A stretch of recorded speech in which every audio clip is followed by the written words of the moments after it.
Kentucky's Voice is your home for real news, real people, and real answers. But we can't do it without you. Your financial support helps us bring truth to the forefront, hold leaders accountable, and give a voice to the people of the Commonwealth. Join the fight today. Give online at kyvoice.org or text KYVoice to 53555. Every makes a difference. Stand with us. Speak up. Stay strong. You are Kentucky's voice.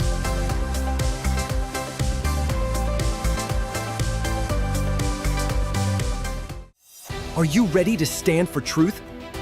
Kentucky is at a crossroads, and we need voices that won't back down. This is your moment to rise, speak up, and be part of a movement that's changing the narrative in the Commonwealth. Kentucky's Voice is calling on bold citizen journalists, fearless editors, and those unafraid to speak truth in the public square. Volunteer, intern, contribute.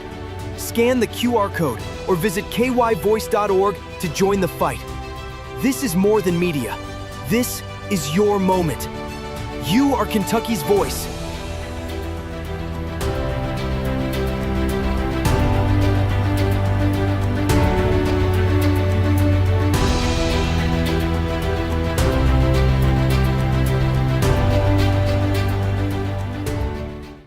Open borders, shameful abandonment, disregard for human life, the prospect of more mandates and lockdowns, and the list goes on. Now more than ever, we need to stick together. Voting alone is not enough.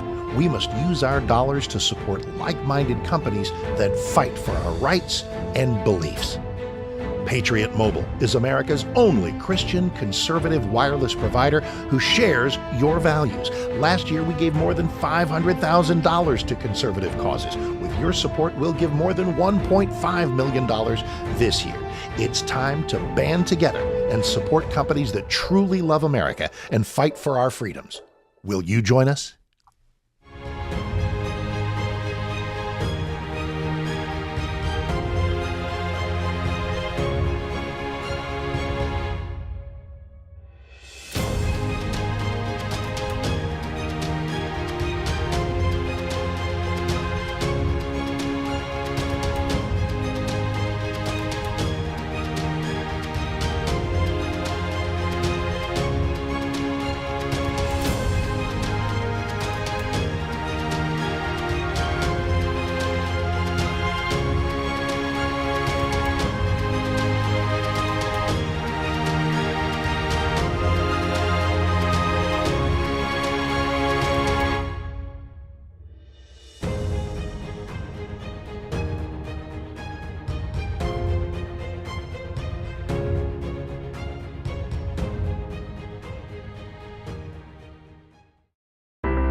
Kentucky's Voice is your home for real news, real people, and real answers. But we can't do it without you. Your financial support helps us bring truth to the forefront, hold leaders accountable, and give a voice to the people of the Commonwealth. Join the fight today. Give online at kyvoice.org or text KYVoice to 53555. Every gift makes a difference. Stand with us. Speak up. Stay strong. You are Kentucky's voice.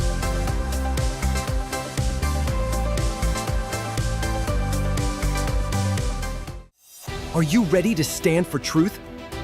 Kentucky is at a crossroads, and we need voices that won't back down. This is your moment to rise, speak up, and be part of a movement that's changing the narrative in the Commonwealth. Kentucky's Voice is calling on bold citizen journalists, fearless editors, and those unafraid to speak truth in the public square. Volunteer, intern, contribute. Scan the QR code or visit kyvoice.org to join the fight. This is more than media. This is your moment. You are Kentucky's voice.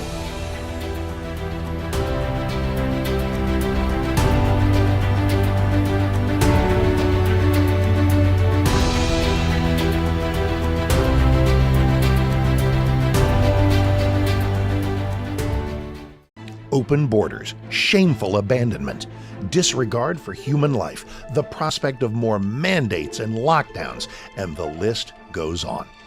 Now more than ever, we need to stick together. Voting alone is not enough. We must use our dollars to support like-minded companies that fight for our rights and beliefs.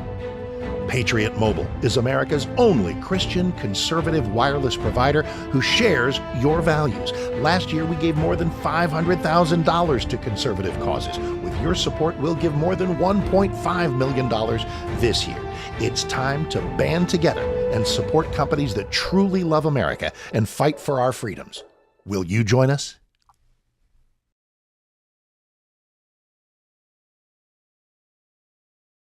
Local issues with Tom Fallbush, Bob Scott, and Jim Waters.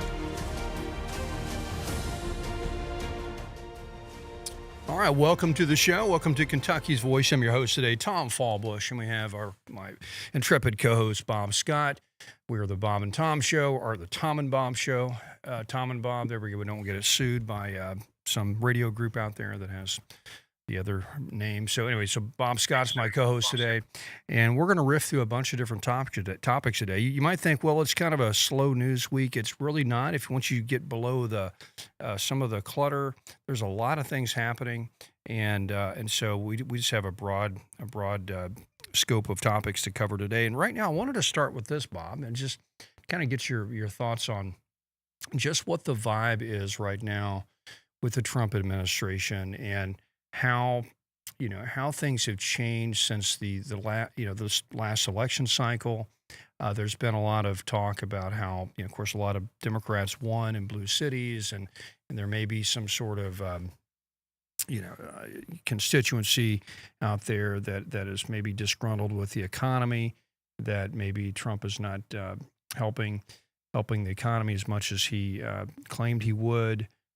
Maybe there's some Democrats can take advantage of that. Maybe there's a weak point in the MAGA armor right now, and so that seems to be a little bit of the discussion out there. But what are your thoughts on that? And generally, just do you think that the Trump administration needs to tack right now and to try to address some of this economic issues? Yeah, I think there's a slight degree. And I think, as you said, you were talking about what just happened in very blue states. I don't think any reasonable person that has half a brain cell can look at those elections and say, "Oh my goodness, the sky's falling," like Chicken Little would say, with regard to the results. Again, very blue, crazy states. I know we're going to probably get into a deeper discussion about New York and who actually voted in New York. That's right. And that's it. When you start taking a deeper dive into all of this, I think Trump's fine. I do feel he needs to be doing a little bit of a better job of selling the economy. I've noticed, egg prices and gas prices and, basic things that we use every day are going down. Mm-hmm. They're going down. And you can make whatever arguments you want about it. They are. But there's some things that do concern me with regard to the movement of interest rates. Even though they have gone down, I don't think they're where they want to be. But Trump has really not total control in that.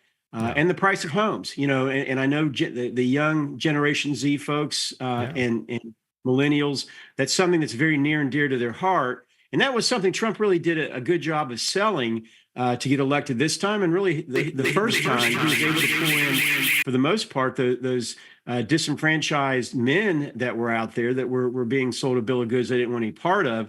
And I think Mondami in New York City is kind of going in the opposite direction, but going the same direction, but from a leftist standpoint. Right. Right. Yeah. Yeah. And there's a difference, between selling the economy and actually delivering on the economy. So the question is the Trump, economic policies delivering on what he's promised? And I feel like they are, but I think it's people have said this with Trump before. With Trump, you got to let him cook. You got to kind of let his policies, start and trickle through. And so we got about a minute left for this segment. I've got a clip from the Treasury Secretary Bessent. We're going to look at some of what they're trying to do to address some of these issues right now, just to kind of change the narrative. And so, they've talked about doing some stimulus packages, maybe rolling back some tariffs. and different things. So there's definitely I think kind of a pivoting a bit in the White House. Trump has done an amazing job over this first year internationally. Yes, I'd agree. He is a rock star internationally. He shows up to any country and they pull out the highest honors, the biggest shows, the biggest festivals. They honor this guy, and he likes that. He's a guy, he likes to be honored, and so he's kind of drawn to that. He likes going on these trips and being celebrated. But we got some stuff at home. We got election coming up very soon. So we'll be right back with Kentucky's Voice. Is Trump moving in the right direction?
Back to Kentucky's Voice Radio, online at kyvoice.org. All right, welcome back to Kentucky's Voice. I'm your host today, Tom Fallbush, with my co-host Bob Scott, and we're talking Trump and all things MAGA, and also we're going to cover a lot of other topics today. We're going to get to the plane crash, Mondami. We got a lot of things. Thomas Massey, a lot of things going on with him. But we're still trying to figure out, is the administration tacked appropriately after this last election cycle to focus on domestic issues? And I feel like there's that's the discussion in conservative MAGA world. It's like, hey, okay, we're doing great internationally. We've stopped all these wars. People love us. We've got the tariffs in place, but Americans are still suffering from the Biden economy, and the inflation that's it's kicked in during the Biden era was just horrendous. I mean, 30% inflation and the bottom line is really 30% inflation. It wasn't just, the 20% that is as regular. Tell you what, let me play this clip, and Bob, I want to get your thoughts on this. This is Secretary Bessent, and he is discussing some things some tariffs they might want to roll back. So let's see what he's saying. And Treasury Secretary Scott Bessent says substantial tariff announcements are on the way. He specifically mentioned coffee and bananas. Here's Bessent speaking on Fox News.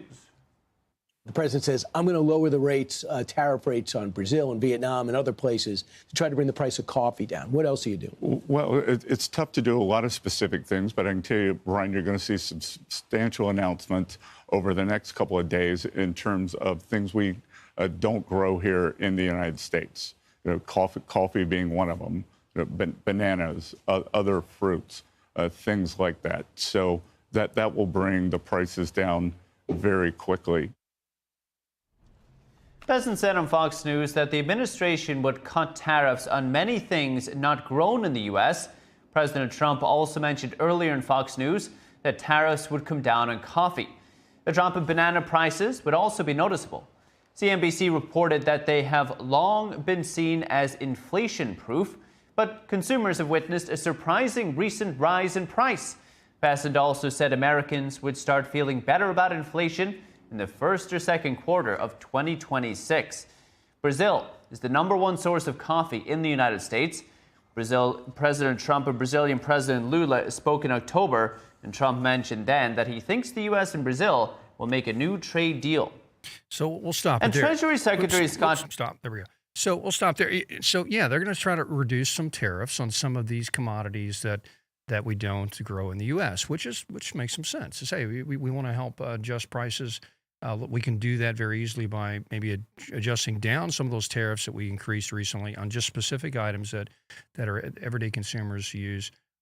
There's also talk of doing a $2,000 stimulus check to to individuals that make under 100,000. So, and that's to everyone in a home, even is what everyone in a household. For example, Bob, if you have a household of four, and it's under the household makes under $100,000, it could be potentially an $8,000 stimulus check.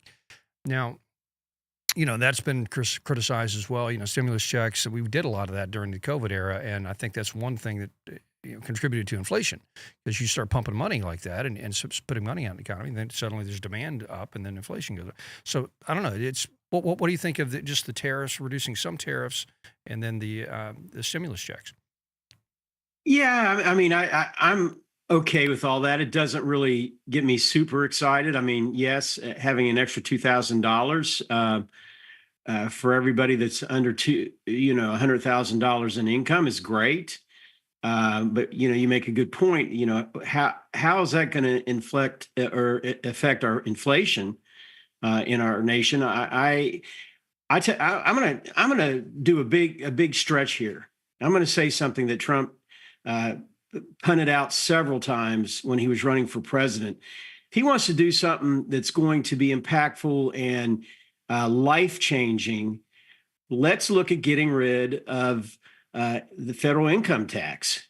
That is something that has been bannered about, and it would absolutely, for sure, be the most stimulating thing as far as our economy is concerned. And certainly in my life, in my family's life, it would be enormous, if that type of thing happened. And he had intimated that more than once, and maybe that is something he's hanging around in his back pocket. I personally have my doubts for many reasons that's ever going to happen.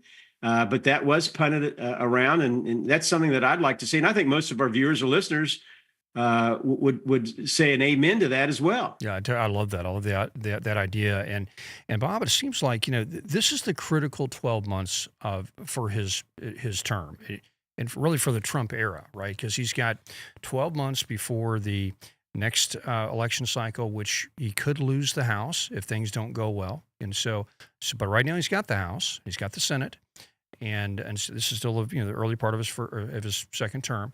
So these next 12 months have to be bold and have to be, he needs to make some big moves that really make an impact to the average everyday American. And, and he's one to make big moves, and he'll deliver on those things if he put his mind to it. So I think we've got a 12-month period here where domestically he needs to really rock this world, just the average person needs to feel it and know that it came from a Trump policy. Bessent did say earlier in another interview that he felt like first quarter of next year you're going to see this intersection of job growth because of manufacturing returning to the economy, to the U.S. And so you're going to see wages really increase first, second quarter of next year. And then at the same time, the inflation rate will start dropping. And they say they think right about first or second quarter is going to be that sweet spot, and where people really feel it. So let's hope that's the case. But I think even beyond that, maybe the stimulus check might be a good idea to the average. Say the working class person that voted for Trump. Maybe say the African American male. Who took a chance, voted on Trump, this time around, working class guy. Maybe he could use that $2,000 stimulus check would go a long way to offset some of the inflation for the groceries. So I kind of get where he's going. Also, home ownership, this 50-year mortgage. I don't know, but same time, I've got a chart I want to pull up real quick, Mr. Producer, if you can show this. This is a rate of home ownership by the age of 30. This top line is 30. And back in the 1960s, we had like 65, 70% home ownership by the age of 30. And then 1985, it went up to like 40. It's now down to 10%. And so it doesn't show it in this chart, but only 10% of people in their 30s now own a home at the age 30. It was 70%. Back in the 60s. It was higher than that. And in the 1950s, it was like 90%.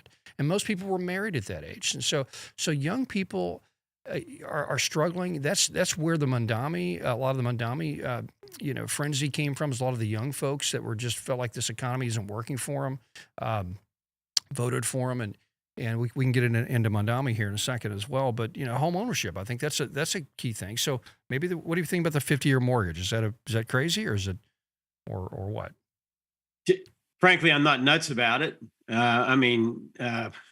I guess it would make an opening, for these younger people to buy a house. But my goodness gracious, you're committing 50 years. That's your life. You're exactly right. You'll never own this thing. You'll never own your life to that. And That's right. And I know the idea behind it is hopefully you'll be in a position that you will continue to increase your pay, refinance, and maybe get into a 30 or something like that. Yeah. But those are a lot of ifs, and candidly, that doesn't get me that excited. Yeah. The thought of that. And I've got two sons that are in their early 20s, and I don't think either one of them are nuts about that idea. Well, either. And it seems like the one thing that if he would really just put his foot on the accelerator on, that would really affect that issue is the immigration problem. If he would just start deporting people at the numbers that we really need, right? Suddenly demand for housing would decrease. And guess what? Housing prices will drop. And listen, there's a lot of boomers listening, and I love boomers. My parents are boomers, but you guys, you've seen it. Your home equity has dramatically increased over the past 20 years, 10 years especially. Yeah. One reason for that is demand because of illegals. All these illegals being pumped into the economy, that's creating demand for lower income housing, which then pushes the demand up for the middle income housing and higher income housing. So all the boomers that have all this great equity in their home, the young people are looking at you like, yeah, isn't it nice? I'd love to be able to buy a house. I'll never be able to afford what you've got. And so something needs to happen. And I think deportation would be a huge issue. That would solve it would solve the inflation problem and generally on just goods and services and housing. And so why isn't Trump moving? Well, I guess ICE is doing their thing, but they're only going after the criminals. But we need 20 million people deported. Where's that? What's going on? Well, the Democrats don't want to deport them. I'll put it that way. So, and that's part of the problem too, Tom. Yeah. Well, but Trump, he runs ICE. He runs, I don't know. I want to push the administration. They need to be moving forward on that. And who cares what they look like? I don't care about the image of what's going on. At the end of the day, Americans have gotten getting short change on the immigration issue, and that will solve so many issues. It solves just economically, especially, but it's just even culturally and everything else. But okay, we'll be right back. We're going to talk about Mondami and who actually voted for him in New York, and this ties into the immigration issue. We'll be right back on Kentucky's Voice. Are you ready to stand for truth? Kentucky is at a crossroads, and we need voices that won't back down. This is your moment to rise, speak up, and be part of a movement that's changing the narrative in the Commonwealth. Kentucky's Voice is calling on bold citizen journalists, fearless editors, and those unafraid to speak truth in the public square. Volunteer, intern, contribute. Scan the QR code or visit kyvoice.org to join the fight. This is more than media. This is your moment. You are Kentucky's voice.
Back to Kentucky's Voice Radio, online at kyvoice.org.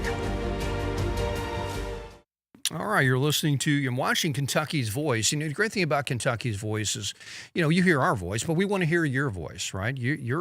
This program is about you. It's about the grassroots. It's about conservative Americans who live here in Kentucky, and just all Americans who live in Kentucky, because, you know, I think generally most people at their heart live in a conservative way. You know, this whole left-wing Marxist view of the world is utopian, and you really don't live that way from day to day. Everybody lives a conservative life.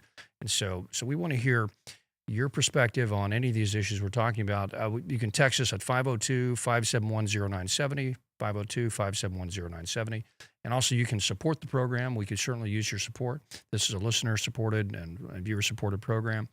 You can text 571-0970 and you can text the word give, and you get a response back, and it'll show you how to donate and support the project. So, but Bob, we were talking about immigration and going out of the last segment, and you know that plays into what just happened in New York. And I want to pull up this graphic that I found the other day. You know, we were asking, well, why did Mondami win? Why did a communist win in New York? You know, the seat of capitalism in the world, New York City, the Wall Street.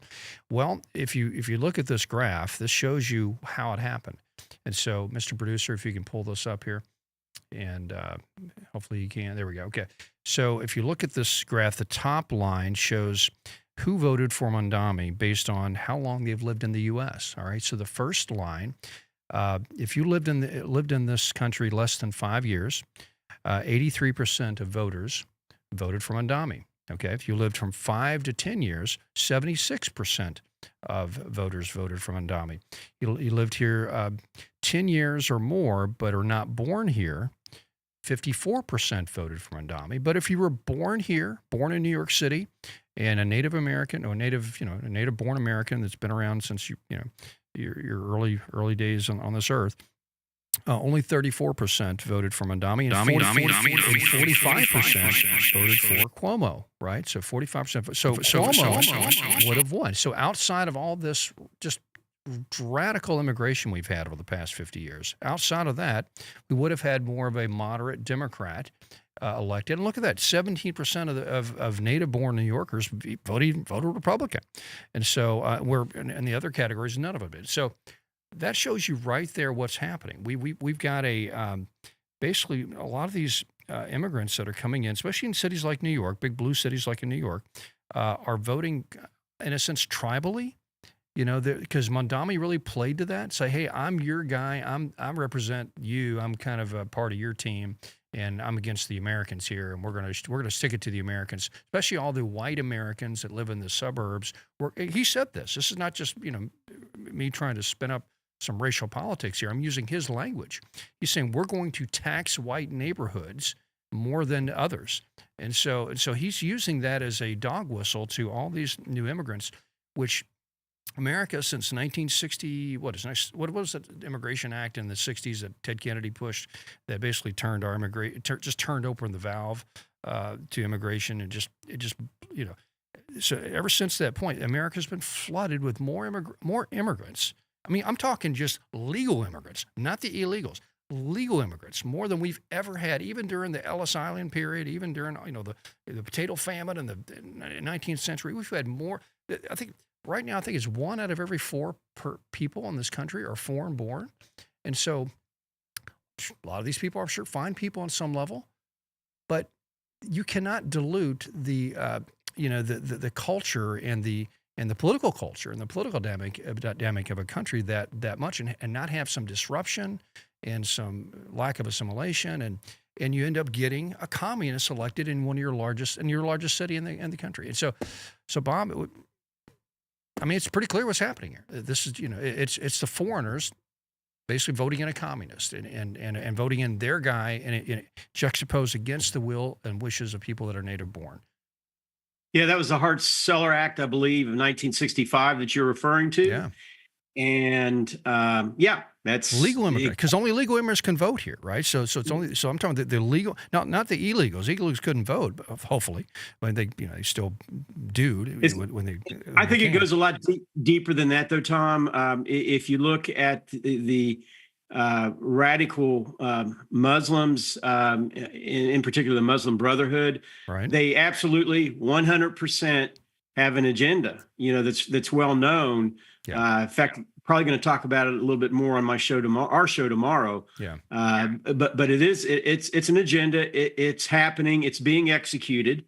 And maybe not so much a slip of the tongue to use the word executed, but that's really what is happening, what's coming down, and that's I believe what you see. The results of New York reflect that to a great extent. I mean, there's other extenuating circumstances besides the fact that Cuomo was an absolutely horrific mayor and certainly completely abused New York City during the pandemic. Yeah, right. Sure.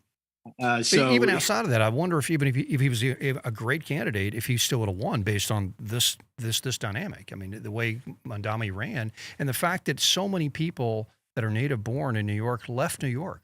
I think there was somebody quoted the other day. It was like 700,000 Jewish Americans have left New York since either since 9/11 or since COVID, one or the other.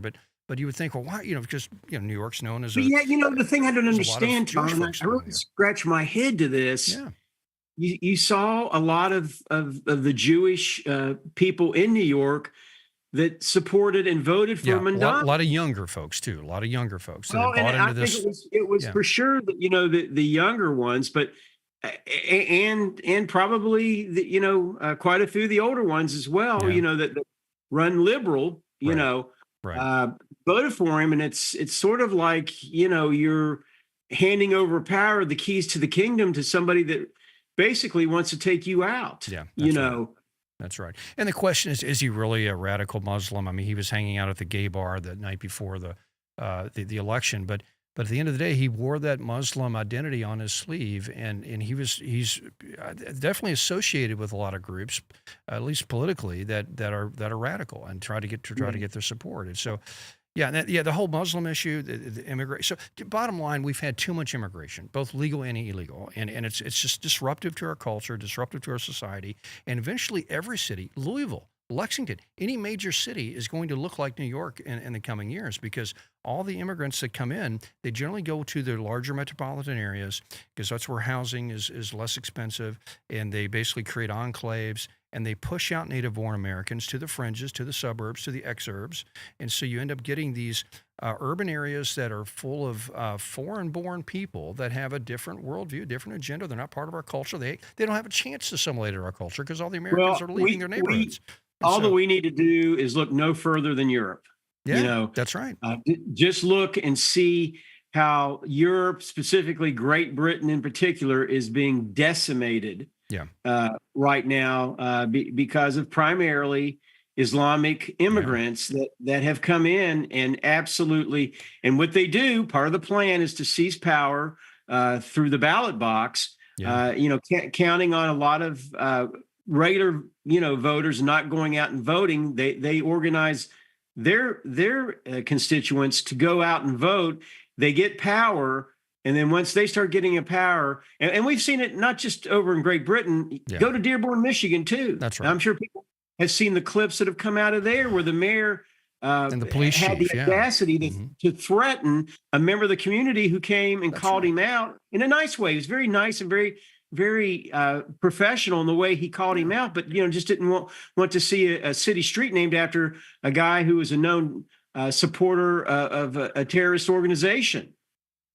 Yeah, exactly. So, and what does that look like even here locally, right? And I hate to even go here, but I'll mention, if you drive up and down Buchel, right where the Costco is in that area, about every other business has an Arabic sign now. And so it's like Buchel is becoming this little Arabia down there, and which is, listen, there's a lot of nice Muslim folks. There's, you got to say that, but the culture of Islam, there is always a radical minority that wants to not assimilate, and they encourage everyone in that community to not assimilate. And there's always a problem with Muslim immigration in any communities, any country they move into, of a lack of assimilation because their ideology and their religion demands that they not do that. And so I'm sorry, it's just problematic just to have high levels of Muslim immigration and just immigration in general. So we got to roll it back everywhere. And so Is this? We'll see. We'll be right back after this break.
To Kentucky's Voice Radio, online at kyvoice.org. All right, welcome back to Kentucky's Voice. We want to hear your opinion on the issues we just talked about earlier. Is the Trump administration, do they need to pivot? Do they need to pivot to domestic issues now and focus more on that and make sure people understand the economy is moving in the right direction?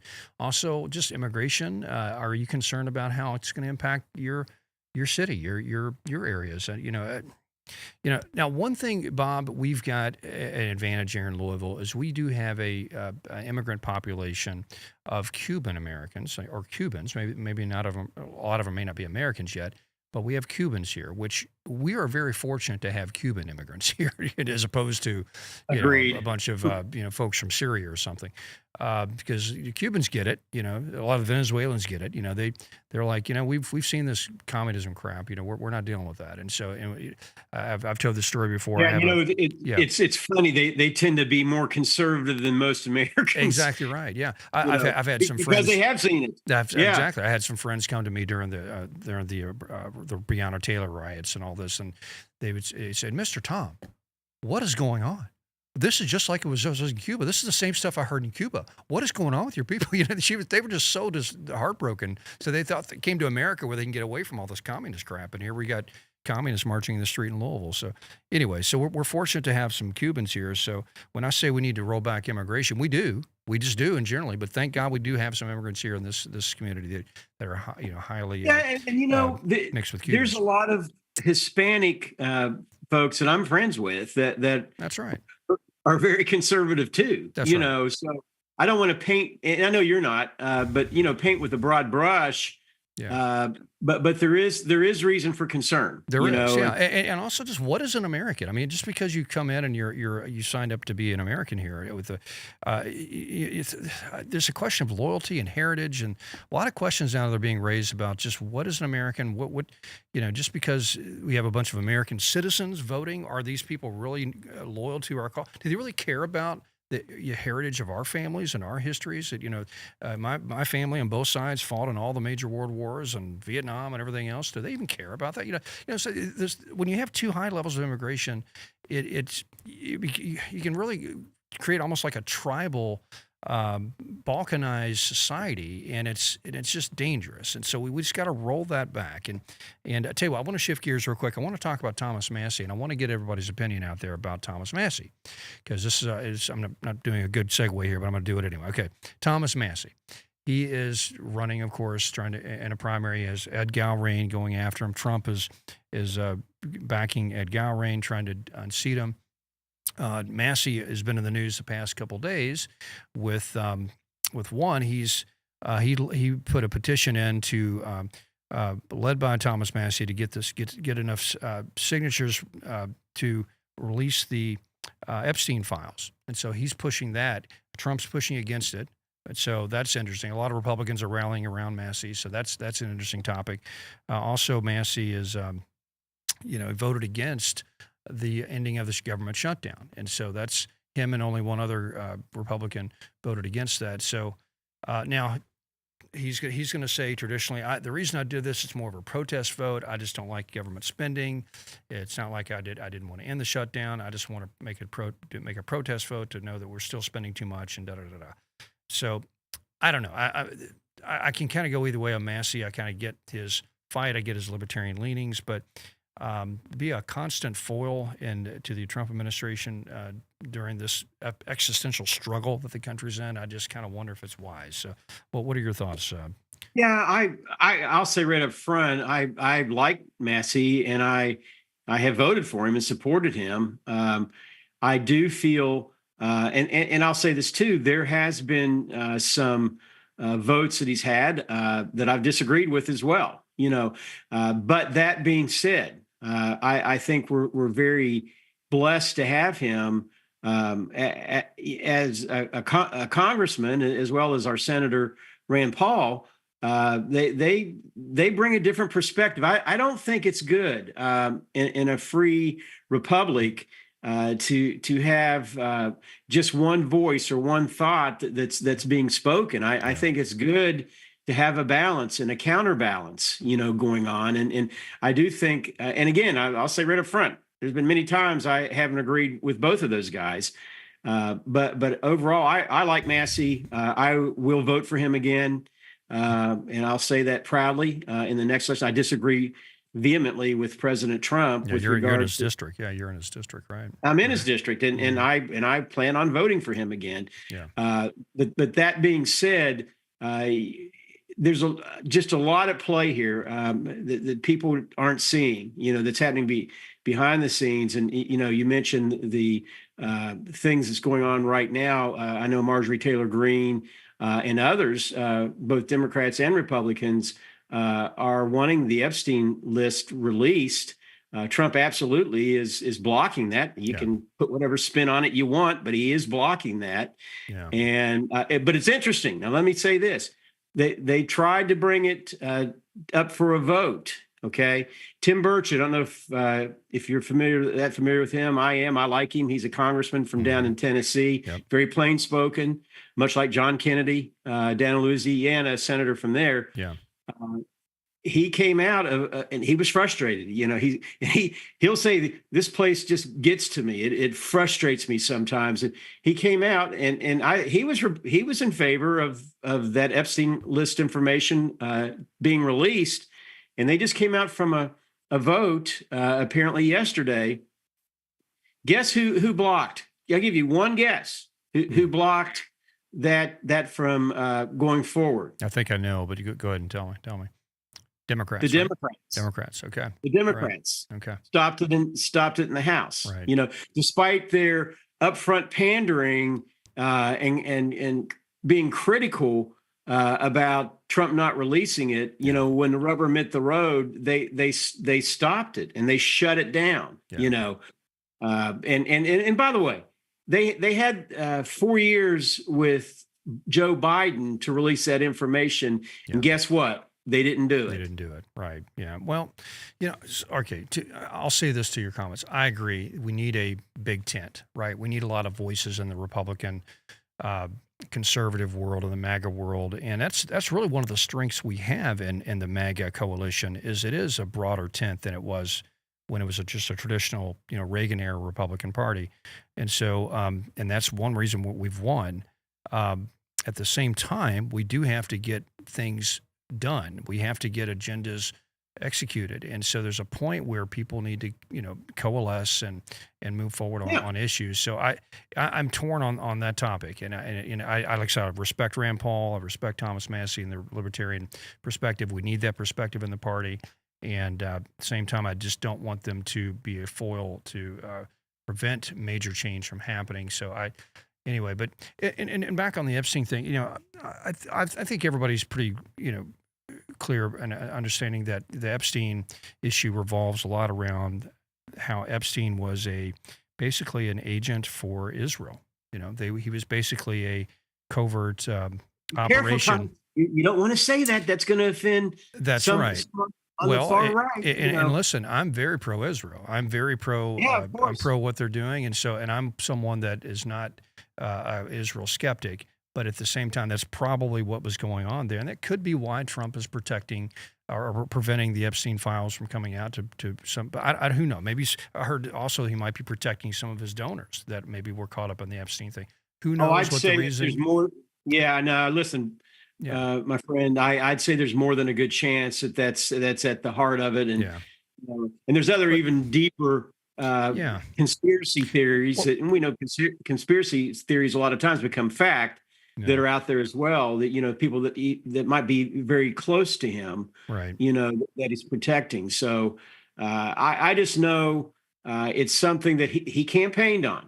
He did. That he was going to get it out. We know that the Attorney General, the FBI director, all said that, hey, we're going to get it out, and the Attorney General even had a file on her desk. This is all the information we got, and we're going to be releasing. Then all of a sudden, it went quiet. That's right. There was no more information to be released. And what really bothered me the most, as far as what President Trump did in that, it was he tried to downplay it and say it was not significant, and that people that are obsessed with this need to move on and they're not really balanced or whatever. But I exactly right. So I think there needs to be some reckoning there and in a serious way. And also if it comes out that Israel was behind all this, that's fine.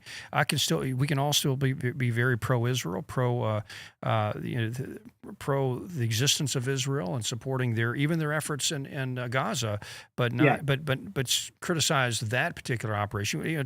I understand even our allies spy on us. I get that, but when we catch them, we should still slap their hands. And so that you shouldn't be doing that. You shouldn't be trying to take our citizens and get them caught up in some sex ring, and especially our young women. And so that needs to be shut down. However, we got about a minute and a half left here. This whole conversation on the right about Israel going after Israel and the young people that are really spun up against Israel right now. I'm very concerned about that because I do think the cause of Israel is a noble cause.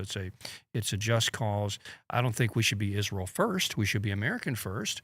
But this whole anti-Israel, anti-Semitic sort of vibe that we're getting from a lot of those in the Twitter sphere, people such as Nick Fuentes, and I'm not going to lump in Tucker, and because I don't think Tucker's anti-Semitic. He's just critiquing Israel, and so that's, of course, anybody who does that is labeled that way. But there is some anti-Semites there. Nick Fuentes has this whole, the Jewish conspiracy stuff going on. That's stuff the tropes that you've been hearing for the past 100 years, and which is just not true. That's just not that. Because look at some of the strongest conservatives in our movement that are the strongest Americans. Stephen Miller, like the strongest MAGA guy in the White House.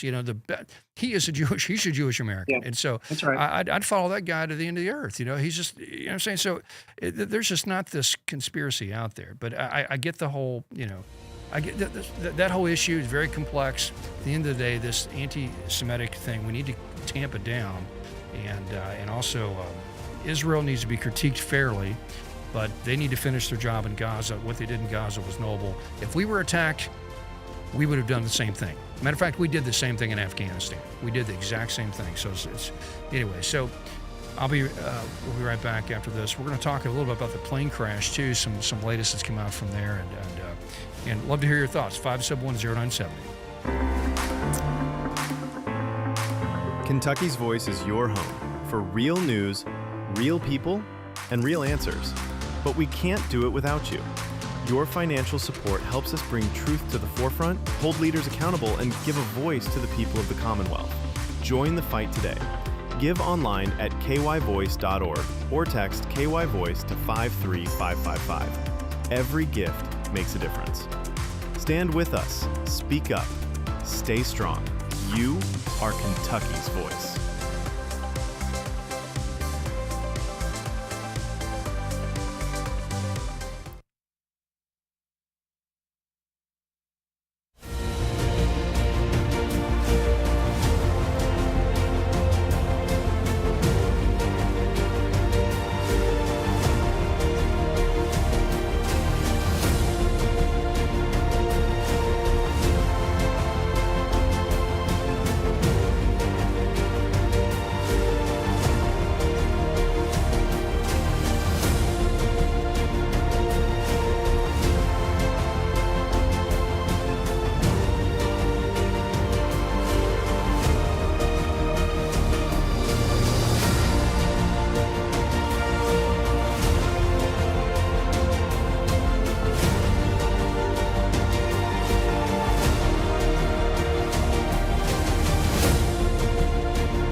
Online at kyvoice.org.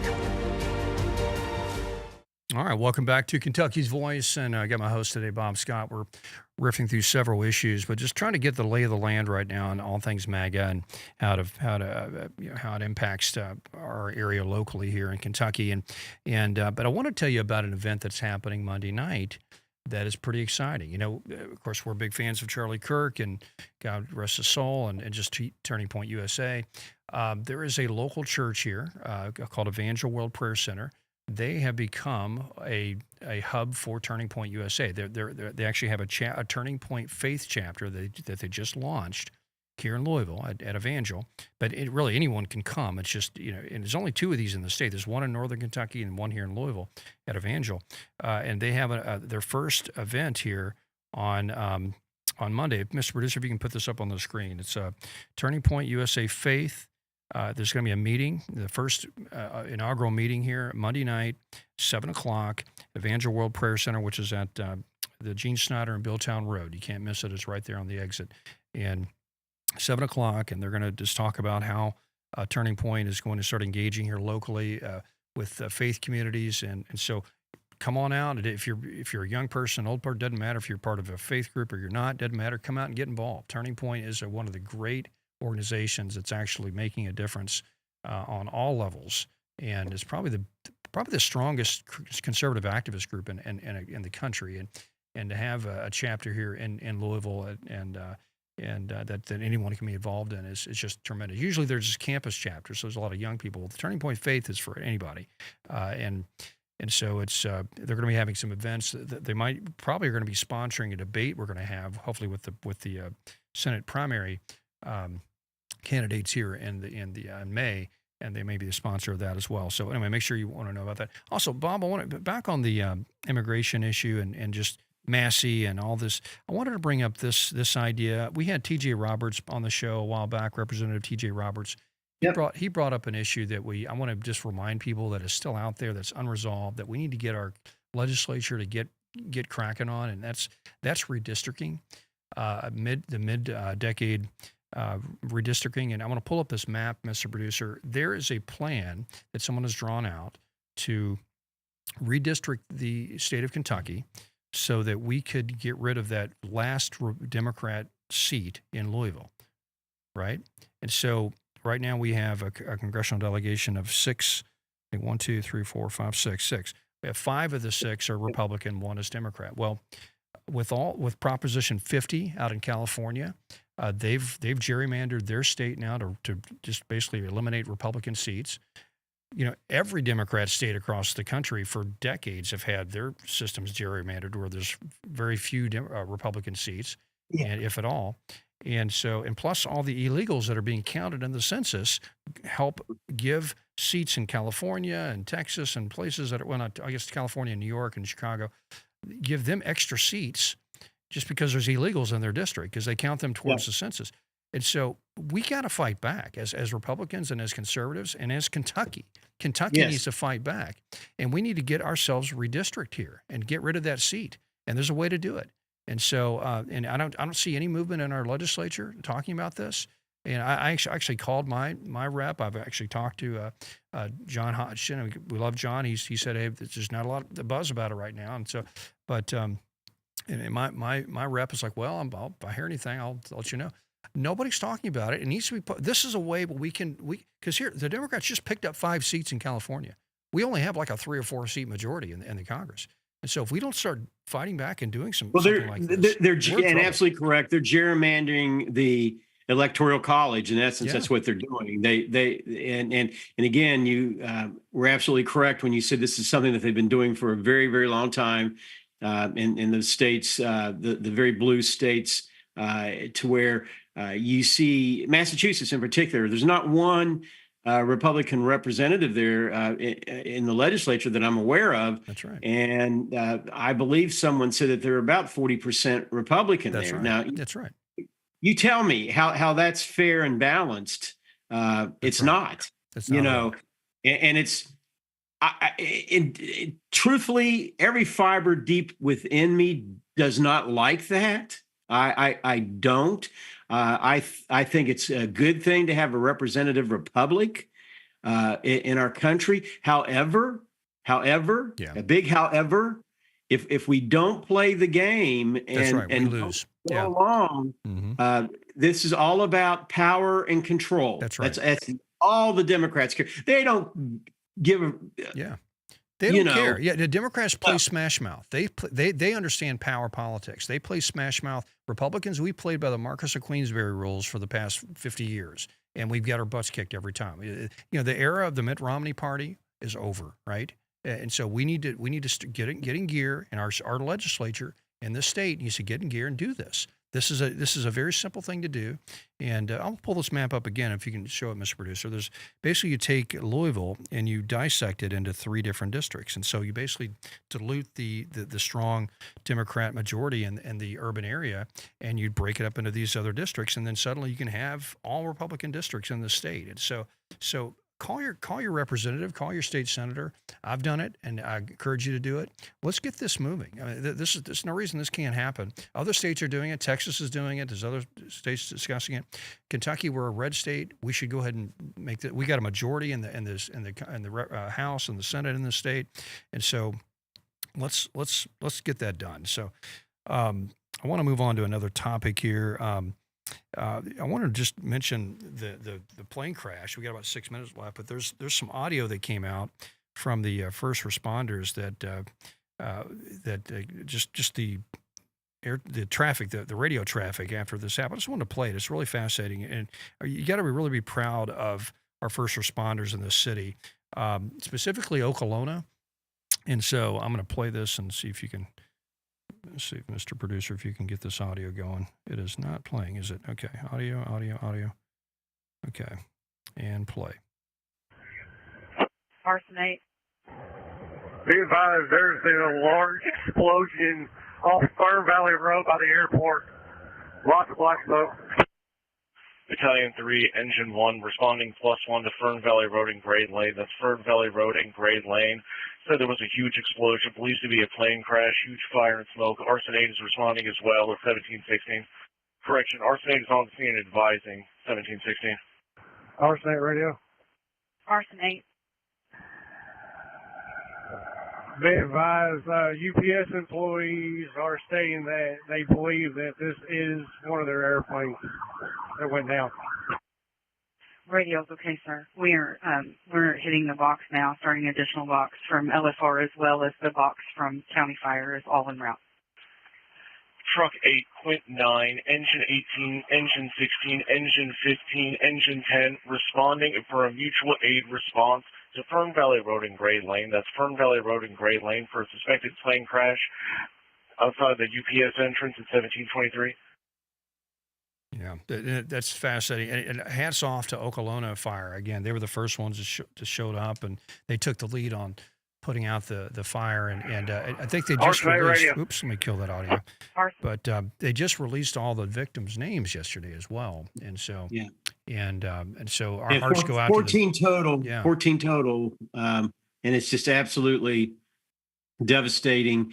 I do thank God it could have been way worse than it was. And it's horrific. You know, nobody can say that it wasn't.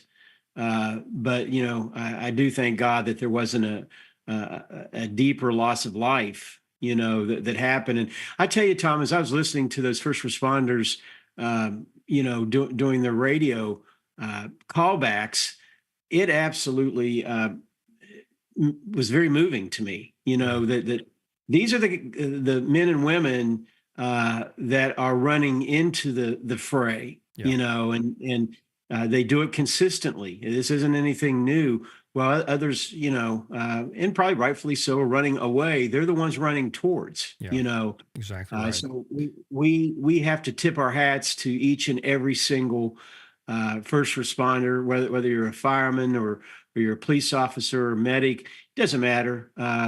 We love and appreciate you and thank you, you know. And the other thing, just some of the sites I'm sure they saw, you know, that's not something that you're going to easily forget. You're probably never going to forget it, you know. And I've heard some stories I won't even share right now. We have a statement from the Okolona Fire Chief on the crash. Let me play that real quick, Mr. Producer. So, when you first saw the smoke was different. It was heavier. It was darker, black smoke. Pulling up on scene, you first see a big orange ball of fire mixed with black smoke. At no point could we tell that there was an actual aircraft there. Yeah, it's just, anyway, just hats off to Chief Little there and Okolona. Our facilities are in Okolona. Our studio is literally about a mile away from the crash, and so we saw it. It was really it impacted our area, and so anyway, just hats off to our first responders, and God bless the families that are still dealing with this, and I think our city really came together great that day, and you got to be proud of really everyone. I don't think there's any outside of just you know, maybe some maintenance issues. You know, maybe there's only place to blame here, but outside of that, everybody really did their job here, and we can be proud of that. But anyway, I just wanted to share that audio today. And so, any last thoughts on that, Bob? Yeah, no, thank God for each and every one of them. I know that our city is better off, and it wasn't just the local. I heard that. There were a lot of outside Louisville first responders. From Lexington. That engaged. I mean, this was a major deal. And, you know, they were running into, they didn't know what, you know, from a toxic standpoint, you know, you forget about that, you know, the danger of the flames, but also the plume of the dark smoke and, you know, what that was filled with. Again, God bless them. And I pray that nothing serious health-wise happened to them. Right. So, well, we got about a minute left. I wanted to mention this story too. Mitch McConnell voted against some hemp regulations in the state, and we only have a minute left. But that was kind of interesting. He was concerned about high levels of THC and hemp being grown in the state, but it's really kind of shut down the hemp industry in a lot of ways. And Rand Paul's really criticized him on it. So it's McConnell's got some criticism right now on doing that. I kind of get that. You don't want to promote marijuana usage and all these products that have high levels of THC that are being sold now to our kids. But at the same time, we have a hemp industry in the state. We we need to support it. So interesting story you should definitely follow. But listen, thanks for joining us today. We covered a lot of topics today. We'll be back tomorrow on the Tom and Bob Show on Kentucky's Voice. And appreciate you watching and appreciate your support. We'll talk to you tomorrow.